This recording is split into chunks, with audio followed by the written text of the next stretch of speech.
My name is Robert Dalton, and in February of 1968, 3 weeks after the Tet Offensive began, I followed an order that I knew was wrong.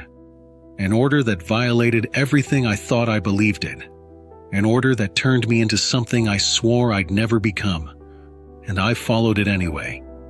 Some things should stay buried, but I need you to understand that it happened, that I've carried it for 56 years. February 1968. The Tet Offensive had just exploded across Vietnam. Cities under siege, bases overrun. Everything we thought we knew about the war was wrong. The enemy was everywhere. Trust was gone. Fear was constant. And in that chaos, in that madness, normal rules stopped applying. I was 21 years old, infantry, 25th Division, operating in the Mekong Delta. We'd been on patrol for 9 days. Lost 4 men to ambushes, lost 2 more to booby traps. We were exhausted, paranoid, seeing threats in every face, every village, every shadow. Our lieutenant was new, 6 weeks in country, eager to prove himself, eager to make rank. The kind of officer who saw body count as the only metric that mattered. The kind who believed the ends always justified the means. And in February 1968, nobody was questioning him. We swept through a village called Tan Phu. Intelligence said it was a VC stronghold. Said they were using it as a staging area. Said everyone there was either VC or VC sympathizers. We found no weapons, no tunnels, no evidence of enemy activity. Just farmers, families, old people, children. The lieutenant wasn't satisfied. He was convinced they were hiding something, convinced they were lying. He started interrogating people. Old men who didn't speak English, women who were terrified. And when they didn't give him the answers he wanted, he got frustrated. And then, he gave an order that made my stomach turn. An order that I knew, absolutely knew, was wrong. An order that crossed every line that should never be crossed. I should have refused, should have said no, should have reported him. But I didn't. I was 21 years old. I was scared. I was angry about the men we'd lost. I was tired of being shot at by an enemy I couldn't see. I was tired of wondering if every villager I passed was going to blow me up or shoot me in the back. So I followed the order, and so did everyone else in my squad. 12 men. We all followed it. We all became part of it. We all crossed that line together. I won't tell you what we did.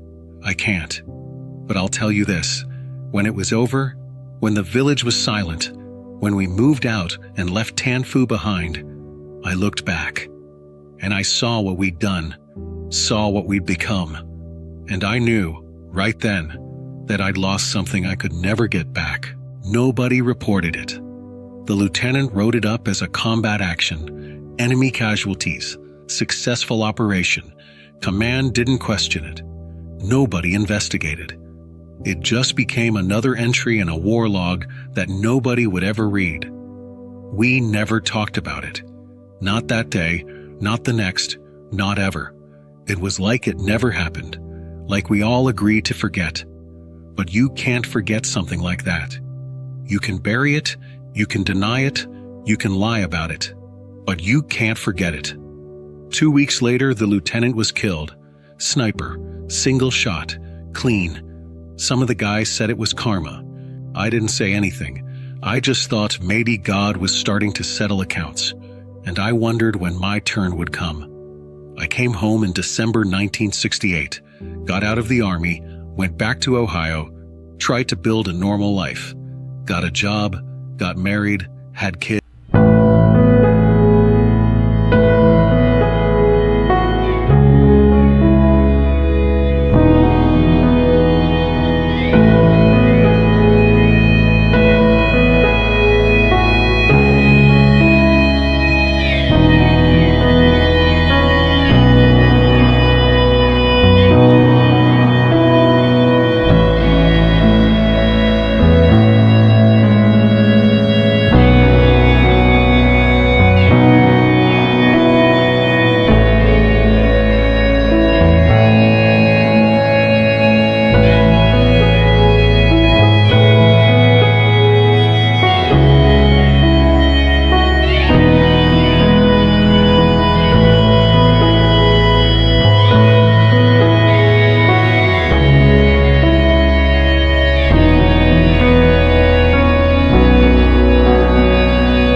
56 years trying to find peace.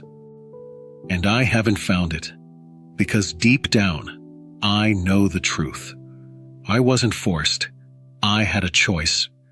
I could have said no. I could have refused. Yes, there would have been consequences. Maybe a court-martial. Maybe worse. But I had a choice, and I chose wrong. People talk about war crimes like they're these big, obvious things. Like you wake up one day and decide to be evil. But that's not how it happens. It happens gradually. It happens when you're exhausted and scared and angry. It happens when authority tells you something is necessary. It happens when everyone around you is doing it too. It happens when you stop seeing people as people and start seeing them as obstacles, as threats, as acceptable losses. I didn't wake up that morning planning to do something unforgivable. I woke up planning to survive another day, to complete the mission, to follow orders. And somewhere in that process, I crossed a line I can never uncross. I believe in God. I've believed my whole life. And I believe in judgment. I believe that when I die, I'll have to account for what I did. I'll have to stand before whatever comes next and explain my choices. And I have no explanation. I have no defense. I just have the truth.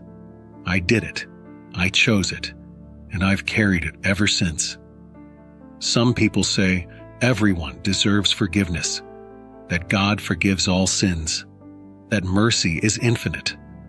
I hope they're right. I pray they're right. But I don't believe they're right, because some things are unforgivable. Some lines, once crossed, can't be uncrossed. Some stains don't wash out. I look at my grandchildren now, 6 of them, beautiful kids, innocent, full of potential, and I wonder what they'd think if they knew what their grandfather did in 1968. If they knew the kind of man I really am underneath this friendly old face. Would they understand? Would they forgive? Would they see me the same way? I don't think so. I think they'd be horrified, disgusted, and they'd be right to feel that way. I'm dying, not today, not tomorrow, but soon. The doctors say maybe a year, maybe 2. And I know that when my time comes, I'll think about Tanfu, about that February day in 1968, about the order I followed, about the choice I made. And I'll die knowing that whatever comes next, whatever judgment awaits, I deserve it, all of it, because I did something unforgivable. And no amount of time, no amount of prayer, no amount of regret will change that. This is my confession. Not for forgiveness, I don't deserve that. Not for sympathy, I don't want that. Just for honesty. Just so someone knows that it happened, that I was there, that I did it, and that I've carried it every single day since. War doesn't just kill bodies. It kills souls. It kills the part of you that knows right from wrong. The part that sees other people as human. The part that says no when authority demands yes. And once that part dies, you can't bring it back. You just live with the ghost of who you used to be. I'm 77 years old. I did something unforgivable in Vietnam, and I'll take it to my grave, not as a secret I'm proud to keep, but as a weight I'm condemned to carry, forever. Leave a comment if you need to. Judge me, you should. And subscribe if you want to understand what happens when ordinary men are put in extraordinary circumstances. When the rules break down, when the only choice is what kind of person you'll become when everything you believed in doesn't matter anymore.